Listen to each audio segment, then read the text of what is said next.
क्या कर रहे हो? बताओ क्या वजह है यहाँ आने की? मैंने सच देखा है उस्मान साहब।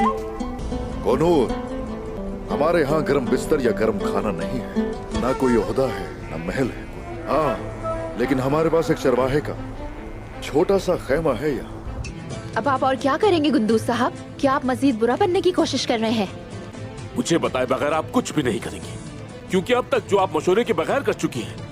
उस्मान रुगातोस से पूछता है, क्या तुम भी इस जंग में हमारे साथ हो? तो रुगातोस कहता है, मैं एक गवर्नर हूँ, मेरे पास कमांडरों के 2 बड़े दस्ते हैं, मैं उन्हें भी आपके साथ शामिल होने का हुक्म दूंगा। उस्मान कहता है, आप उनकी वफादारी की यकीन दहानी कर लें, उनकी गलती का जिम्मेदार मैं आपको ठहराऊंगा। तो रुगातोस कहता है, कोई गलती नहीं होगी। इतने में 1 घंटी बजती है तो सब चौंक जाते हैं, क्योंकि ये इशारा था कि कोई आ रहा है। इसी दौरान बुरहान और कोनूर वहाँ बाहर पहुँच चुके थे। इतने में उस्मान और बाकी सिपाही भी बाहर आ जाते हैं। फिर वो दोनों अपने निकाब उतारने लगते हैं। बुरहान को देखकर उस्मान बहुत खुश हो जाता है। फिर वो गले मिलते हैं। इसके बाद कोनूर भी अपना निकाब उतार देता है। उसको देखकर उस्मान काफी हैरान होता है और पूछता है, तुम्हारा यहाँ क्या काम है? तो कोनूर कहता है, मैं हकीकत जान गया हूँ उस्मान साहब, जब वजीर ने ख्वातीन को कत्ल करने का हुक्म दिया तो मैं सुन रहा था, अब से मैं आपके साथ होना चाहता हूँ। फिर उस्मान कहता है, कोनूर, हमारे पास वजीर की तरह गर्म खाने और आरामदा बिस्तर नहीं है, हमारे पास सिर्फ एक चरवाहे